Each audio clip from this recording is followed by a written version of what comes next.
We evolve as leaders, and that's normal, but we operate in environments that actually want us to stay the same. We put on so many masks and we become a version of ourselves that can succeed in the environments we find ourselves in, that sometimes we lose track of actually who we are. It may be scary to discover who you really are, but it is always 100% guaranteed more beautiful than the version of yourself that you've learned to be because of outside influence. You're going to have to let parts of you die off in order to get to that next level. And in my opinion, the best leaders are the ones that are constantly growing and evolving. Hello and welcome to the Unlock Lab. I'm so glad you're here. I just want to introduce myself really quick if you haven't met me before. I am, of course, the host of this podcast, but I'm also the founder of Tosca Coaching and Consulting. And I'm here to usher in a new era of leadership. You see, I help leaders become their own best friends so that they can become a better leader to others. I do this on main stages as a keynote speaker, in small team environments within organizations through leadership development series. And I do this in one-on-one coaching as well. So if you're looking to completely unleash the talent within you or within your team, learn more at coachtosca.com. You can find all the information in the show notes on this platform, and I'm easy to get a hold of. So don't hesitate. Let's talk. Let me figure out how I can support you and your goals. Today, I want to talk to you about the fact that we evolve as leaders, and that's normal, but we operate in environments that actually want us to stay the same. Why? Well, let's talk a little bit about that today. I spent 25 years in corporate, and what I didn't learn in those environments is everything that I've been learning outside of corporate in terms of what makes leadership really sing. And what makes leadership really sing is evolving into the next version of yourself. But organizations don't really like change. They like to know that what they're getting day in and day out is the same that they got yesterday. That goes for systems. It also goes for individuals. Like, think about it. When you start to put your boundaries up, or when you start to say no to things you used to say yes to, how do the people around you react to that? They're probably not so happy because they were benefiting from who you were before. This can happen in a number of different ways in all your circles, whether it's personally or professionally. But the thing is if we're really evolving as leaders and as humans, then what we're doing is we're changing every day. We're paying attention to who we are and how we show up in every room that we show up in. And that means we're going to change because we're going to take that awareness and we're going to make new choices based on who we want to become. So what that means, and I wrote about it in the newsletter this week, is that there will be parts of who we are that literally die off. You know, for myself, oh my gosh, I've had so many parts of myself die off over the years. The part that's over concerned and overly critical about my appearance. The part that people pleases and does things even when I didn't want to do things. The part of me that worries and stresses about things I can't control. Like, there are parts, these are just some examples of the parts of myself that I've shed. And one thing that I've learned in doing this work with individuals over the years is that the biggest fear that people have in doing that deep understanding of who you are is learning the truth about it, because we put on so many masks and we become a version of ourselves that can succeed in the environments we find ourselves in, that sometimes we lose track of actually who we are. So when I'm working with folks who are looking to transform their leadership and transform their lives, some of the resistance I get, and frankly, some of the potential clients don't become my clients because of the fear of what they're going to discover when they get through all the muck and the masks and the conditioning that they've had for decades. And I get it, because what does it mean if we aren't those parts of ourselves? What does it mean if we actually aren't the person that we're portraying? What does it mean if we actually don't enjoy the things that we've been telling ourselves that we enjoy for years?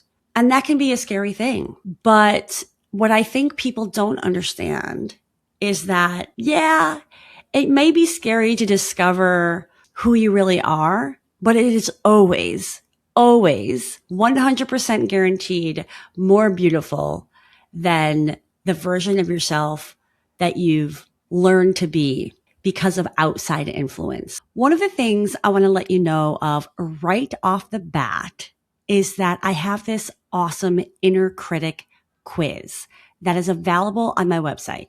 You can go to the show notes of wherever you're listening to this podcast and find a link to that quiz. It's only 3 minutes long. And the best part is not only will you start to get an understanding for what inner critic might be running in your head, you'll also receive an introductory toolkit from me on how to start to take control of this voice in your head that's bringing you down and that's no longer serving you. All right. I hope to hear how that exercise goes for you. And I'm excited for you to take it, because these are the little micro actions that we can do to take our power back. Okay, now back to the program. In my newsletter this week, I shared a story about a tree that I was growing on my rooftop that, due to really unfortunate circumstances, it died. And I was devastated because I had been growing it for years, and I had planned to gift it to somebody that I really care about. And it was truly dead. And I realized after a couple of months that there was a new tree growing, and I started to have hope again. And I was like, oh my gosh, this is so great. I can still gift it. It will be a smaller tree when I gift it. But I can still honor my commitment. And fast forward many months later, and I was like, okay, it's time to get rid of this dead tree and repot this smaller tree because I wanted to gift it. Well, in that process, I discovered that, in fact, that new tree wasn't a new tree at all. It was actually a new growth from the old tree that had died, or that I thought had fully died. And I talk about this metaphor about this is what happens in our own life, that there are parts of us that have to die off. But what that enables is the new growth to then come to the forefront. And the new growth is what we nurture. And the new growth is what we discover we can be once we shed what no longer serves us.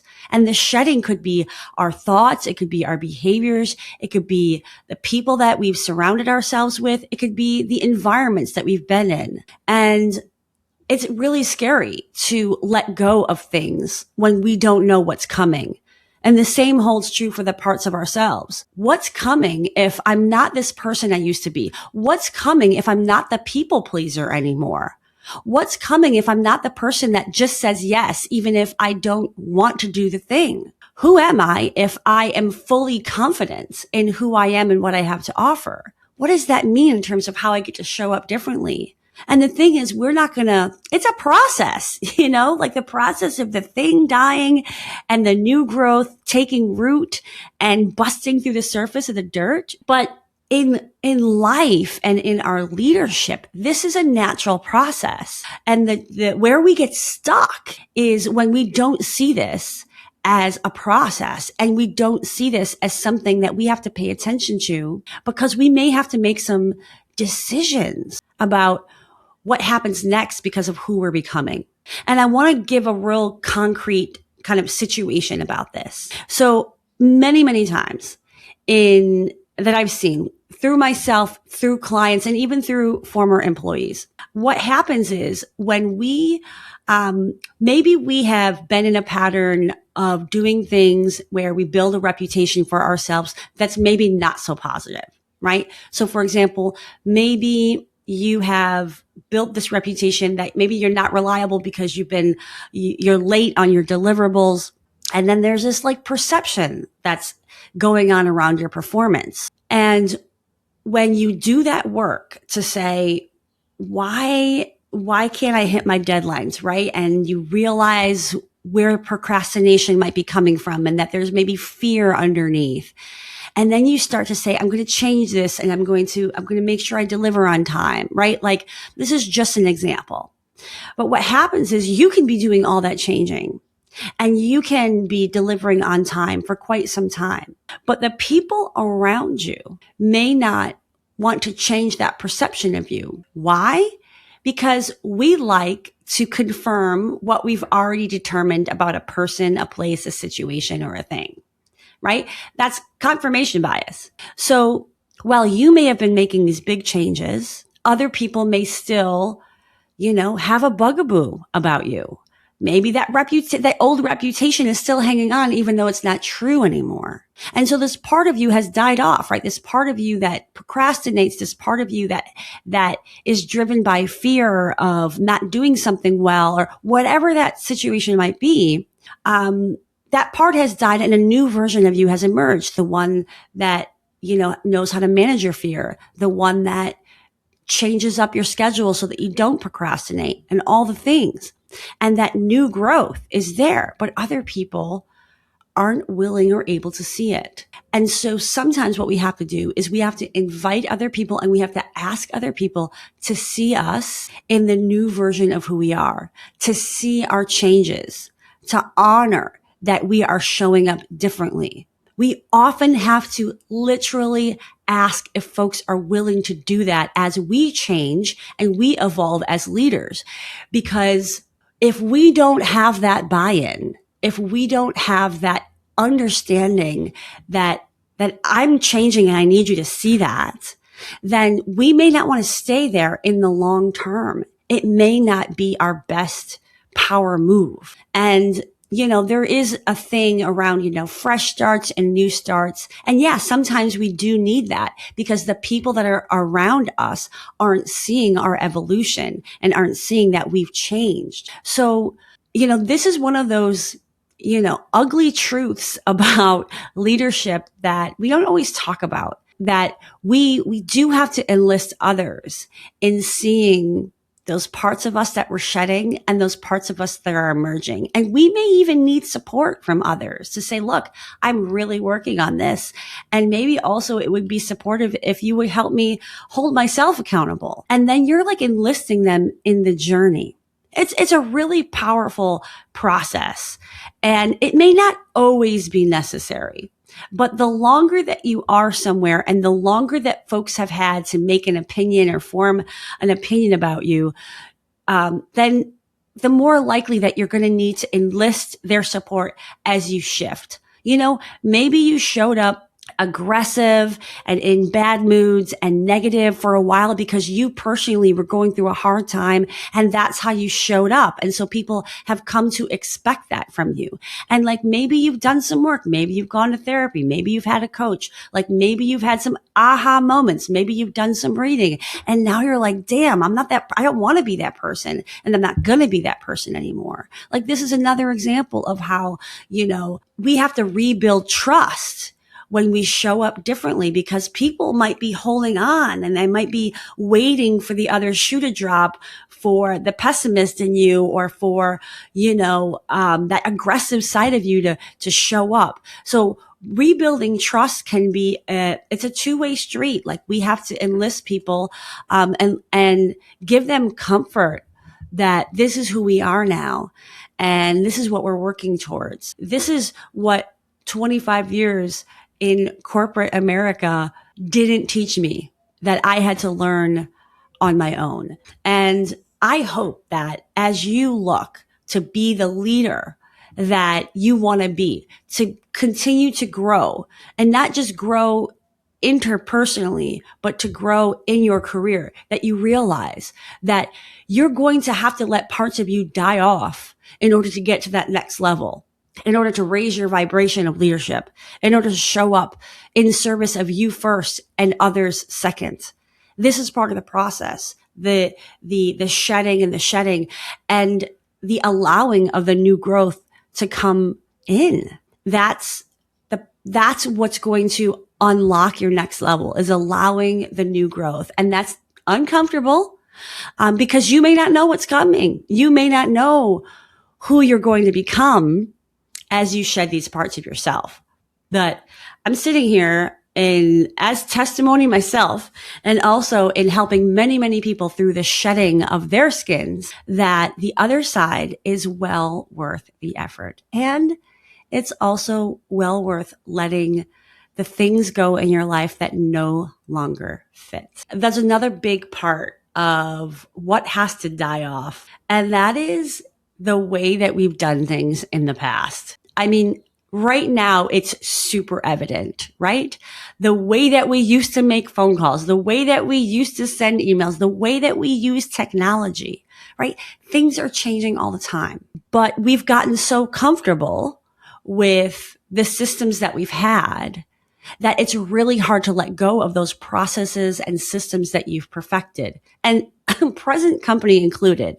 You know, there's a saying that all digital transformation is human transformation. And it is, because to adopt new technology, we have to adopt new ways of thinking, new ways of being, and new ways of doing what we do. So I want to invite you to think about this. Like, what is it you're resisting about what's changing in the world? And what does that mean in terms of what has to die off in terms of your process or your approach, so that you can welcome new growth into way of doing things, and new growth into the way that you think about things and operate. Because the more we resist what's fully here and present and in our face, the harder our walk is going to be up that mountain. The harder it's going to be to be flexible in times of uncertainty. And I think this is at a meta scale, at a grand scale, this is what the world is asking of us right now.